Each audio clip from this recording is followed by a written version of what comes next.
मैं doctor S S Khatri, senior robotic joint replacement surgeon, robotic orthopaedic clinic, Jaipur. आज मैं बात करूंगा 5 things you must know before going knee replacement surgery. ऐसी कौन सी वो 5 चीजें जो आपको पता होनी चाहिए कोई भी जॉइंट रिप्लेसमेंट सर्जरी करवाते हैं उससे पहले। बेसिकली मैं बात कर रहा हूँ नी रिप्लेसमेंट सर्जरी के बारे में। First and most important, it should be bone and bone disease. जब मैं बात कर रहा हूँ बॉन एंड बॉन डिजीज, इसका मतलब ये है कि जो आपका एक कंपार्टमेंट, चाहे वो मीडियल हो चाहे लेटरल हो, उसमें बॉन टू बॉन टच हो रहा हो या बॉन टू बॉन के अंदर स्पेस पूरा खत्म हो गया हो और बॉन टू बॉन आपस में टकरा रही है। जब बॉन टू बॉन आपस में टकरा रही है तो इसका मतलब आपको पेन होगा, दर्द होगा, सूजन होगा उस जगह पे। उस जगह पे आपको सर्जरी की जरूरत है, उसका जगह पे आपको कैपिंग की जरूरत है।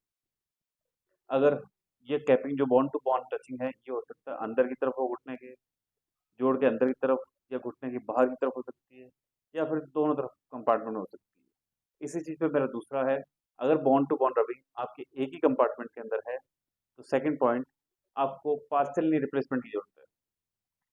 और एक कंपार्टमेंट से ज़्यादा, 2 कंपार्टमेंट इन्वॉल्व है या पर्टिकुलर फीमेल कंपार्टमेंट इन्वॉल्व है, तब आपको टोटल नी रिप्लेसमेंट या कंप्लीट कैपिंग की जरूरत होती है।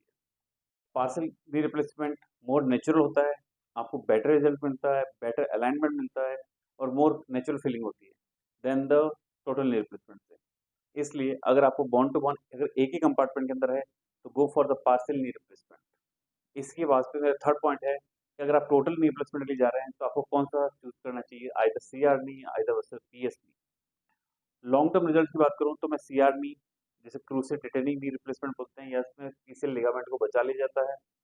दूसरा होता है पीएस नी, जिसके अंदर पीएससी लिगामेंट को कट कर दिया जाता है और उसकी जो मैकेनिज्म है वो प्लास्टिक, एक काम मैकेनिज्म होती है, उसके थ्रू सब्स्टिट्यूट कर दिया जाता है।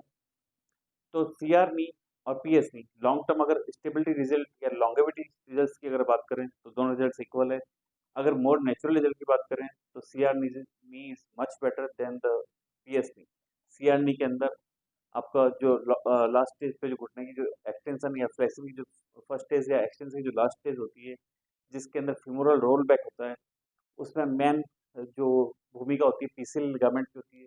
और उस पीसीएल लिगामेंट को बचाने की वजह से आपका नेचुरल लॉकिंग, अनलॉकिंग और femur roll back much better होता है, जिसकी वजह से आपको हमेशा नेचुरल फीलिंग मिलती है सीआरडी के अंदर। साथ में इसके अंदर बॉक्स कट नहीं होता है, इसलिए आपकी काफ़ी बॉन बच जाती है। ये जो बची हुई बॉन होती है, ये आपको बाई चांस, खुदा ना खास्ता कभी आपको रिवीजन सर्जरी की जरूरत पड़े तो आपके पास नेचुरल बॉन का स्टॉक ज़्यादा होगा और आपको आर्टिफिशियल बॉन की जरूरत कम पड़ेगी।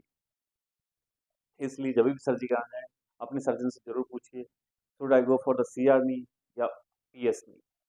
CR knee more natural knee, PS knee substitute knee. इसी के बाद मेरा चौथा पॉइंट है implant selection.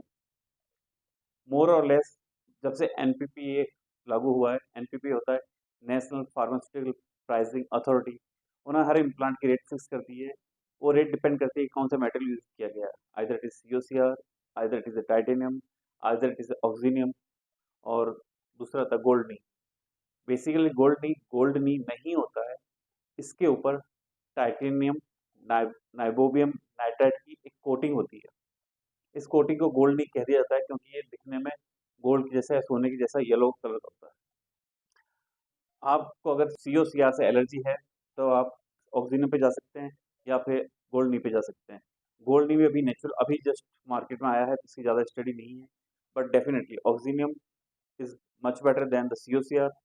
And long term result अगर बात करूँ तो मैं सीओसीआर के भी रिजल्ट ऑक्सीजन के रिजल्ट से थोड़े से कम है, लेकिन ठीक है, मोर और लेस इक्वल है। And the fifth point and last point मेरा, robotic surgery. Unilateral partial knee replacement या टोटल नी रिप्लेसमेंट में अगर जाते हैं, यूनिलेटरल के अंदर more natural better result with robotic, and total knee replacement अगर जाते हैं और अगर आप किनेमेटिक अलाइनमेंट पे जाते हैं तो रोबोटिक आपको बेटर किनेमेटिक अलाइनमेंट दे सकता है, बेटर एक्यूरेसी दे सकता है, more precise, more accurate with the robotic knee replacement surgery than the conventional knee replacement surgery. और रोबोटिक नी रिप्लेसमेंट में आपको कन्वेंशनल से होने वाली जो कॉम्प्लिकेशंस है वो कम फेस करनी पड़ती है रोबोटिक में।